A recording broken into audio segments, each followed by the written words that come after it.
Hello and welcome, everyone. Thank you for joining us today. We're so excited to have this conversation on building healthy habits for digital well-being. My name is Jasmine Hood Miller, Director of Family Resources at Common Sense Media, and I'm joined today by my lovely colleague, Tali. Hi, everyone. Thanks, Jasmine. I'm Tali Horowitz, the East Coast Education Director. Great. So we are going to have a brief, but I think really meaningful conversation today with some tips and takeaways for you as parents and educators to help young people really navigate and foster healthy habits when it comes to media and technology. We will start by just defining what is digital well-being. What do we mean by that when we say it? And what do we do to help kids understand what that means in their life? And then we want to be able to think about how to support our kids in creating those healthy tech habits. It starts at home, but it carries on through school. It starts early, and we'll talk about that at different ages and stages from early childhood and elementary all the way through high school. What we can do as adults, parents and educators, to model some of those healthy habits and, also reflect on our own relationship with media and technology. And then just, continuing to build that confidence and agency. So when things get out of balance, which it's very easy for that to happen, how do we kind of recenter ourselves? So starting with just that definition, digital well-being, we define it as experiencing media and technology in ways that support one's mental, physical, social, and emotional health. So it's a holistic view of who we are as a person, how our kids are engaging with technology, and what impact it has on them mentally, physically, and socially. And so I think it's really important to just, as parents and teachers, to like reflect and think about what it might feel like to put ourselves in our kids' shoes. We know that telling our kids to put down their phones is like teaching them to not eat all the cookies in the cookie jar. It sounds like the right thing to do, but it may be not so easy. And we know that maybe one cookie is okay, two fine, but then once they've eaten the whole pack, they're not going to be feeling too great, right? And so it's kind of the same thing with screens. A little bit of video gaming or spending time online might be fine, but 3 hours later, you might have a digital sugar crash on your hands. And so when we connect this issue with scenarios that are not necessarily tech related, we can understand as parents that we're in familiar territory, that this parenting with technology is just part of parenting, right? And that there are, of course, scenarios that are more serious and very uniquely tech related, that might require different interventions. But, everyday life is just so connected with our digital experiences that being healthy with technology is part of being healthy overall. And so, we take that look in the mirror. We think about what we're role modeling. And, you might have had that time where you've binge watched, hours of a really great TV show. I don't know, Tali, if you've had anything recently that you've been watching that, was hard to turn off. Well, I was thinking, I liked how you said really good. I think others might not always judge my choices as really good, but definitely spent a lot of time watching TV and also ate a lot of cookies in the process. No shame. And same thing, like it might be dinner time and you're scrolling on your social media, or been tied to your phone or laptop when you're supposed to be away enjoying vacation with your family. And so I think it's just important to recognize that as we tell our kids and our students that they should just break away, that it's actually not so easy even for us as grown-ups.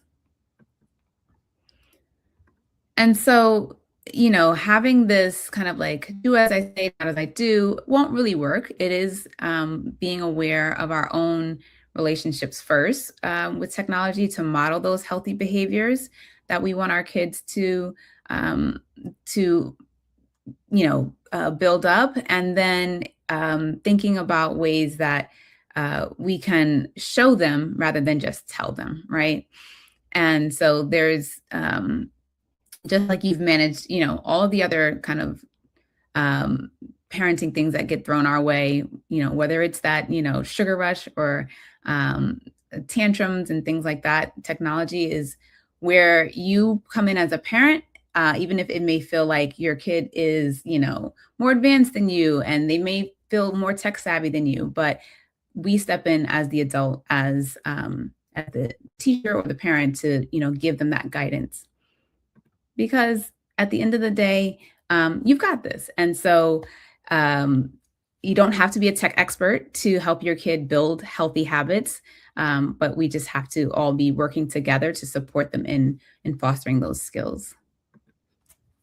And I think part of that, Jasmine, is really leaning into what makes us human and where we can really tap into our strengths, whether we're parents or caregivers or educators. And so what you're seeing in front of you is really kind of the foundation of what we're thinking about in terms of both our advice to families and also the educational resources we provide. We really leaning into developing that critical thinking, all those conversations and questions, that human connection piece, the creativity, and always we want to maintain that curiosity and cultivate that in our students and in our own children.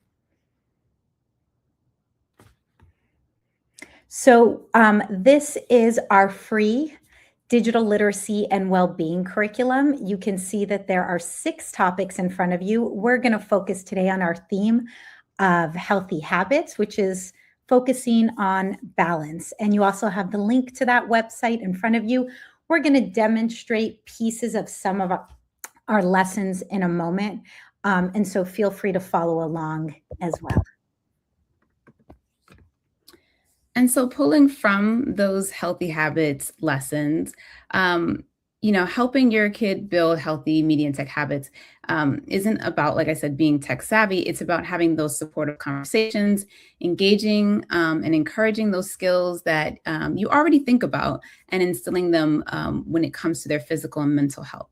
And so we kind of break them out into 3 areas. The curriculum and the classroom lessons go grade by grade. But as a parent, you can also think about them just kind of in these 3 areas and apply them as appropriate to your child in their, with their maturity and age in mind.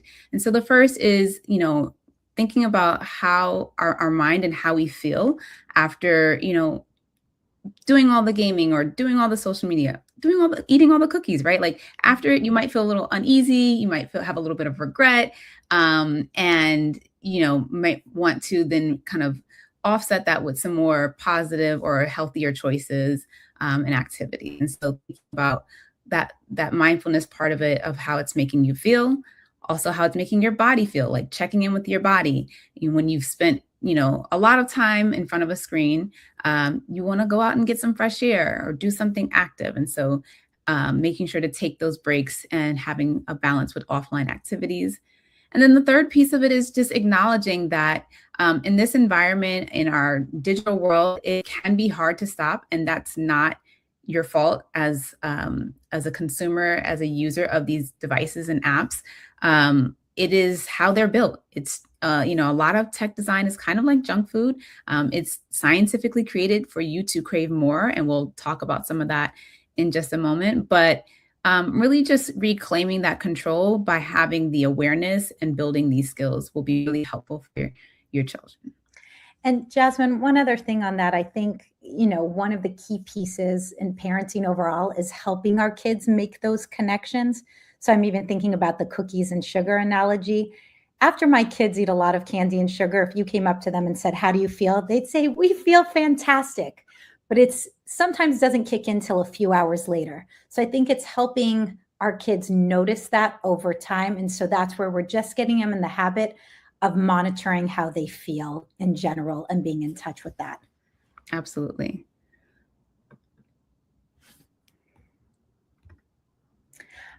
So with that, this is one of our favorite videos, and you'll see these characters on the various slides. These are our digital citizenship characters.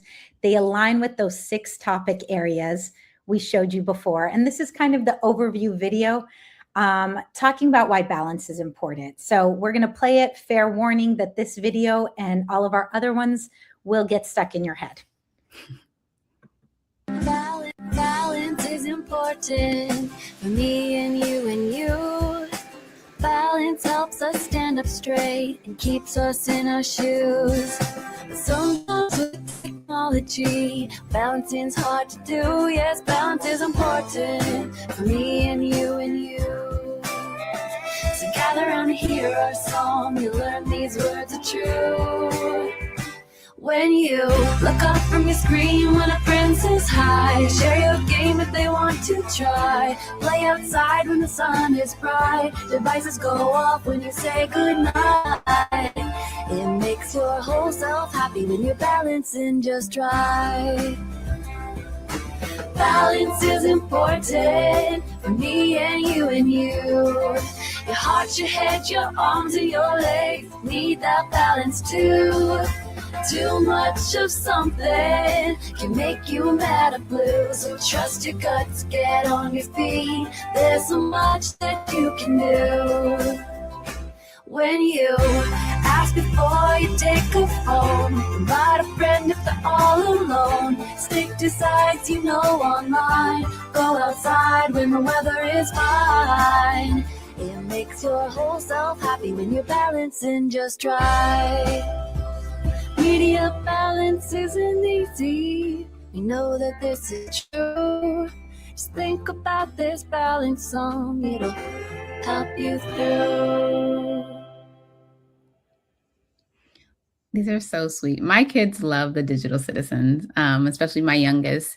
They're fun characters that they can identify, and use them to have kind of a starting place. So obviously, this video is geared towards little ones, and we encourage families to start these conversations early and have them often, because they're just good ways to be able to build those skills as soon as we know that kids are using and having access to technology and devices younger and younger. And so kind of doing those as early as possible is great. There are activity guides that go with these videos, and there are questions that you can just kind of start the conversation with, like, what's one thing you learned from this song? Or why is it important to take a break when a friend is saying hi while you're looking at a screen? And then, also thinking about putting your devices away at the end of the night before going to bed, and sharing those kind of putting those thoughts to our kids' minds as early as possible, I think is actually really effective.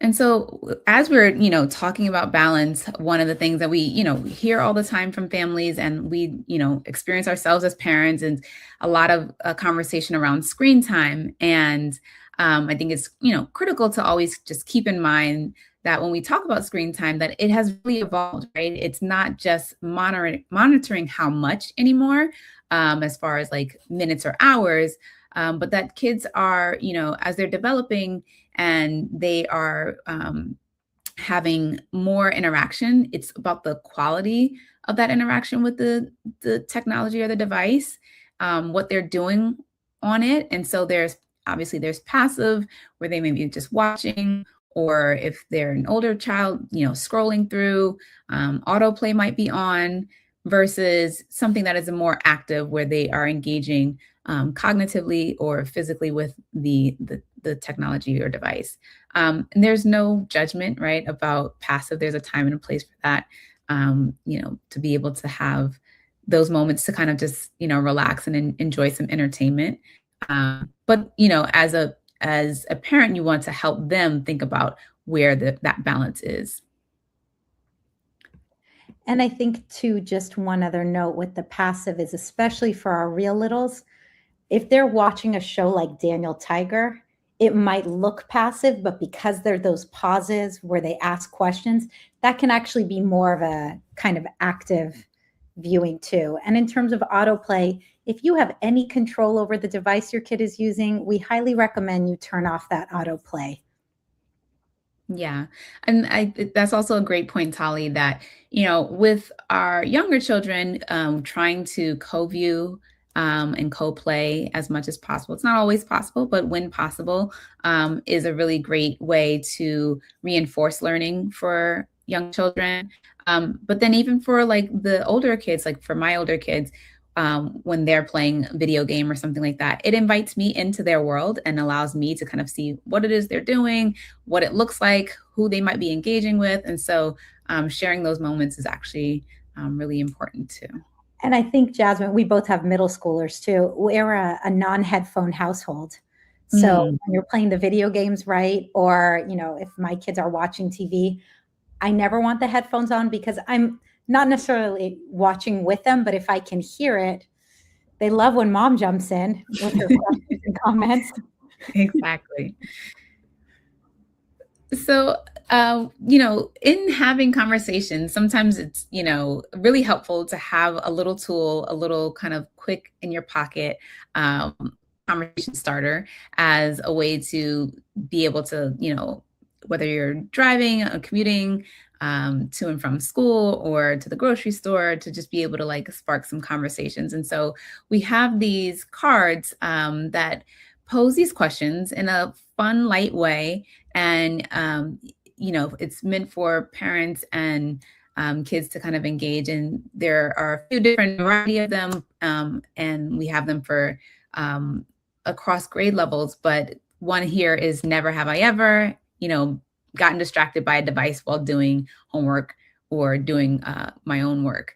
And so you can kind of pose that question. Tali, have you ever been distracted by a device? Never. No. This happens all the time. And I also appreciate this because, we're all trying to navigate this digital landscape together. If, those of you who are watching right now, if we asked you, do you feel like you have a healthy relationship with your technology? My guess would be few of you say yes. And so I think this is a chance for us to have conversations with our kids or with our students about our own struggles and then share strategies for what we might do to address it. And that's part of that modeling piece too. Yeah, that reflection and that modeling, right? So being able to be honest and bring that to the conversation with your kids so that they know it's not just them and that there is something wrong with their relationship with technology. It's something that we're all working on. And that's actually a great transition to the activity we want to share. So this is from an upper elementary school lesson, but we actually talk about design tricks as young as early elementary school all the way up through the end of high school. But really what you're seeing in front of you is the definition is these are the ways that apps and games are intentionally designed to grab our attention and make it hard for us to stop using them. And so in this activity, we're highlighting 4 of these different, tricks that tech companies are using. So what you see in front of you is autoplay, notifications, infinite scroll, and engagement. And what's fun here is to kind of talk through with your kids what are examples of this. And then throughout the day, when you spend time together, you can see if they can spot them or when they're on their own devices or when you're showing them your work, can they spot it? So let me ask you, Jasmine, do you mind giving an example of maybe let's start, I think autoplay, we all know that, right? With YouTube automatically playing the next video, for example. It always blows my kids' minds when I let them know that growing up, I had to wait a whole week for the next TV show. But what about notifications, Jasmine? What would be an example there? Well, on our phones, we get notifications, all day. If your tween or teen has a phone, they're getting hundreds of notifications in any given day. And so going through your phone and being selective of like, what are the important things that you do want to be pinged about? And then what are the things that like you can turn off? So I think it's a really great exercise to be able to go through and look at your notifications and see like, do you need, every app that you have downloaded to be sending you a ping every time that it wants to get your attention, as well as, group messages and all the other kinds of things that are coming through.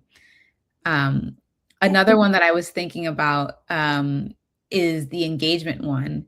I recently had a conversation with my 9-year-old because it was some video game he was playing, and I think it was like on that specific day, they had to like complete a challenge to get, more points or something. But like, you could only do it in this window of time. And it wasn't his screen time that wasn't, he was supposed to be doing something else at that time. And it was like, we might just have to miss that one. It's okay to like miss these things. They're designed to make you feel like you have to do it on their time and you have to come back. And that's not the case. And I think what I appreciate in the examples you're giving is really thinking about that why. Like, why does this trick exist or this feature exist? And I think also that idea that like none of this is inevitable. And as much as possible, we can try and control it. That's that sense of agency. And also thinking about whether it's the notifications piece or the engagement, what's the feeling inside when we get that little notification or when we're told like, okay, you've got a streak going and you have to continue it. And so having kids start to tap into that and like that's a very manufactured feeling too. So if we go to the next slide, that's kind of the takeaway we want them to have, is that when we all start to understand these tricks, we can make better choices about how much time we're actually spending online versus letting the app decide for us. And that this is really like understanding how a magic trick works, right? Once you see it, you can decide whether you want to be amazed. You can still be amazed by it, or you want to walk away. Yeah. So I think another area that is a great conversation starter with kids is the thinking traps. And so Tali, can you tell us a little bit more about like what thinking traps are? Yeah, and this is designed more for older students. And I will say, I think this resonates for a lot of adults too. So these are those exaggerated or irrational negative thought patterns that can lead us to believe things that aren't necessarily true. So we're going to look at some examples right now of what that means. So there are 4 thinking traps.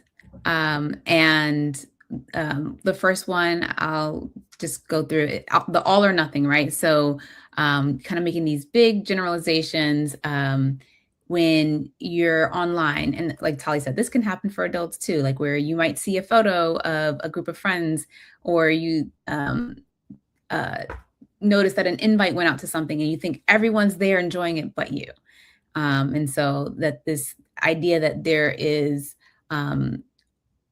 everyone, all, no one, or just like kind of looking at things from a very like one side or the other. Everyone's life is better than mine. Exactly. Yeah, everyone's having fun except for me. Yeah.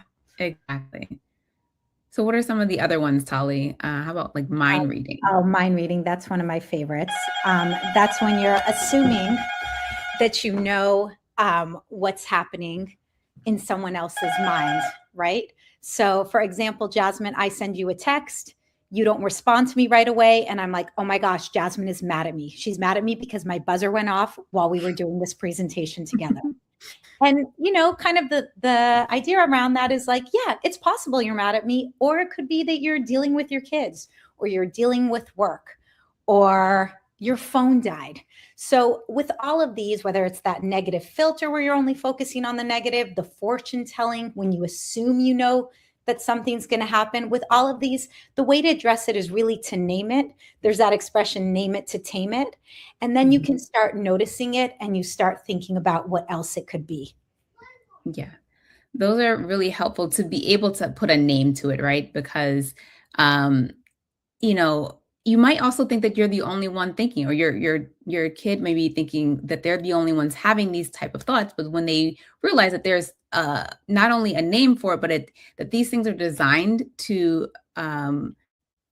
either make them feel this way or like not support them in having healthy thoughts, then it takes some of it off of you individually and being able to again, kind of like reclaim some of that agency over our relationship and connection using technology. And so I think this lends itself nicely now to thinking, we were just looking at kind of the education-based materials that you could certainly use at home, They were also designed for the classroom. And now we're shifting to more what's designed for at home. So this is an activity that you could do with parents and caregivers at your school or on your own. You could do it at home, is really take a step back and think about, what do I as a parent want my kids to know about media and technology? And then it's a great opportunity to talk to my kids. What do they want me to know about media and technology? What's going on in their world? And so that can be a really helpful conversation. We have in front of you a few examples of what that might look like. So for us as adults, we might really want our kids to understand balance, right? With that real life, with those real life experiences. I mean, Jasmine and I certainly want our kids to know about the risks of social media, to think about things like thinking before you share, before you post, before you reshare, and definitely not believing everything that you see or read online. And then here are some examples of what we've heard from kids, right? What are things that they want us to know? Group chats are social. That's like the way that they're interacting. Like, respect my digital identity. And guess what? I'm watching what you do, Mom. I see your screen habits, and I notice it as well. Yeah, they are paying attention to Mom and Dad and to the adults in their life. And yeah, I think it's, being able to hear each other. Your answers may not perfectly align, and that's okay. But to open up that conversation, that dialogue, that, like Tali said, we want our kids to know before they, get onto social media, like, what are some of the potential risks? But then also there are teens and kids who are like, hey, this is how I connect with my friends. This is how I'm using it. And maybe we can set up some like boundaries that makes it feel like a healthy experience. But I need it, or I really use it in a way that is supporting my connection with the people that I'm closest to. So I think finding that middle ground is what can come out of having some of these conversations. And that also is why we advocate for kind of doing a family media agreement or a tech planner, where you plan together as a family, like, what are our expectations around using technology devices? We have these tech planners at different age levels. They're also available in Spanish, but it's an opportunity to sit down together, have a conversation, ground some of that conversation in your family values. Like, what are the things that are important to you as a family that you want to uphold, and how does technology support or harm or get in the way of that? And so therefore you kind of come to an agreement, like, what are the when and how are you allowed to use your device? What are the ways that you are expected to behave when you're online, and so on. And so there's all these kind of like prompts and questions that you can go through together as a family to set those kind of like ground rules. And you know what I love about this, Jasmine, that actually I was talking with a dad recently who pointed it out, is that it's an opportunity, like you said, to check in with your own values and to sit down in a calm moment and say, okay, what are our rules and expectations around device use? So that when his 10-year-old wants to play Fortnite for the third hour, he's not yelling like, stop, because I don't want you to, but because like, hey, let's go back to our family tech planner. We made this agreement and this is why. Exactly. And I think what's great about these too is that you can revisit them. They're not set in stone, right? Like, so you can do them and then you can come back to them.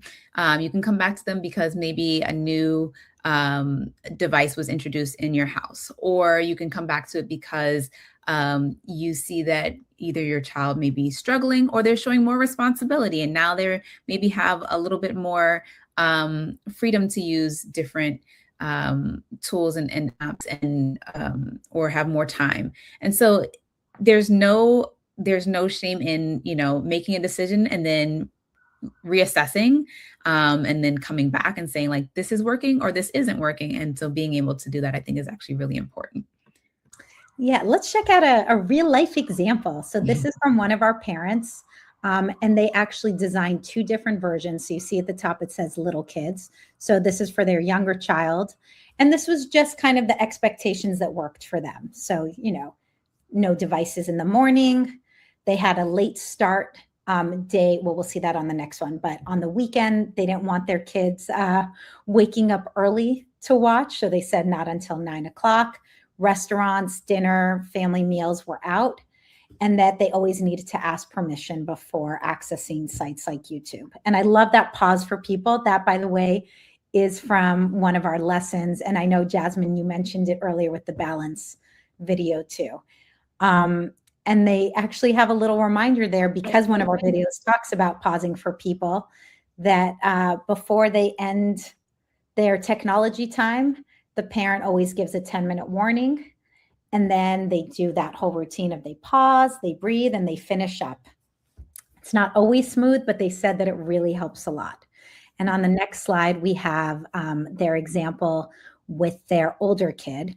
And so, you know, there's a lot of similarities there, but then you see at the bottom, you've got group chats that are happening now. So specific hours, they're not allowed to share photos or videos. And what I really thought was interesting was that FaceTime in the blue chair in the family room. They wanted to make sure that there wasn't any FaceTiming happening alone in the bedroom. They wanted it in a communal space, and that they needed to ask permission before adding a new member to the group chat. So the first one was for their child who is in 3rd grade, and this was for their other child who's in 5th grade, just to give you an idea of ages too. Yeah, and that's the thing. We have, you know, I have multiple children. Tali does as well. So, like, you know, what my 5-year-old gets to do is not the same as what my 11-year-old gets to do. And you know, but having those conversations and explaining with them, you know, this is what works for you where you are, I think is helpful. And so one of the things that we know it probably is coming up or is top of mind as you're thinking about, like, what does healthy balance feel like? Healthy habits, especially, you know, once your kid is asking for a phone or may already have a phone, how do you know if they're ready? And so age is, you know, one small factor in phone readiness, but a mature 11-year-old who, you know, handles responsibilities might be more or better prepared than even a 14-year-old who is still kind of struggling with boundaries. And so instead of only focusing on age, we also encourage families to look at your child's individual development, their emotional maturity, and their ability to handle both independence and limits. So these are just like some considerations to think about as you're either considering getting your child their first phone or they're asking for it, and some of the things that you can think about as a parent, and then also have conversations with your kid. Yeah, exactly. I especially appreciate the one about respecting boundaries, knows to respect boundaries. And then for over here, you know, our main recommendation is really, how do you stay curious and communicative? And I'll turn it back over to you, Jasmine. Yeah, so we've said it a few times now. It's really about these conversations. It's about having talks with your kids. It's not one single time. It's not a one and done or set it and forget it. As you know, as a parent and as an educator, you know, these questions are coming up constantly for kids, and they're always asking for something or access to something. You know, it feels like every other day, at least in my house, is like, can I download this or can I get this? And so you're having these conversations continually, explaining, you know, your family values, your family expectations, and then also just, again, opening up the conversation. So when it comes to first phone, you know, why, what would be the first thing you would do on your phone? Or maybe thinking about like what they are interested in doing on their device and how that makes them feel, what they might notice with their friends who already have phones, like what challenges do they see them having, and like how would you manage that? And so just to also get your kid thinking and have them do some of that critical thinking, and not just, you know, as a parent saying this is, you know, the rule or this is what the decision was, and having them be part of that process as well. I think is this next piece. I love the planning ahead, whether it was in the classroom or now at home. There's always a whole bunch of fun scenarios that pop up. And so I think as much as possible, if we can anticipate them, that's really helpful. So this is just one example. But here, if you can imagine, a group of families are getting together for pizza after the baseball game. During dinner, a few kids decide to play a game on their phone. Your child immediately looks at you because they know your family has decided not to use devices while at dinner. How can you best navigate this situation? This has definitely happened with me. I'm not going to lie and say that I knew exactly how to handle it in the moment, but now I'm ready to reflect on it more. Jasmine, how have you handled situations like this? Yeah, I think it sometimes even the best prepared and Talia and I talk about these things day in and day out, but then when you're caught in the moment with your kid and you're like, oh, okay, what's my, good parenting choice right now? Sometimes it works out, sometimes it doesn't. But I think it is helpful to, like you said, plan ahead. And so, kind of going in, if your kid knows that, or your children know that, we don't really want to do devices at the table because we're here to engage with each other, have conversation with each other. And so I've had my kids, kind of speak up to their friends and say like, hey, how about we, put those away because we're not going to see each other, until next time. So like, let's spend time together now. And so them feeling empowered to speak up in those situations. And then there's also times where, like, depending on the scenario, maybe it's okay if they watch like one video together with their friends and then they put it away or something. So I think it's just, being able to, I think the child looking at you, right, in the scenario is like, okay, I know our family rules. So like, what do I, how do I handle this? And that they're looking to you is great. And then, being able to have them feel confident in making the choices that feels best for them is also really powerful. And I think the good news too with these scenarios is even if something comes up and you're not prepared, it's going to happen again. So sometimes in situations like this, if you are going out with families that you can, call or text one of the other parents beforehand and say, hey, just a heads up, we don't allow our kids to use devices at dinner. Are you okay? I don't know your rules, but are you okay following that? So even having that conversation among all the adults beforehand, when possible, is another way to address it. Yeah. So these are just some additional kind of like tips to think about, some that we've already talked about, but really, again, thinking about your family's goals, the things that you want for your children, the things that you want to foster and encourage. And so, creating those device-free times and zones, like the blue chair that we mentioned earlier, like this is a place where we're going to use technology, but then maybe there are spaces in whether it's the bedroom or the dinner table that are kind of off limits to having your device and tech.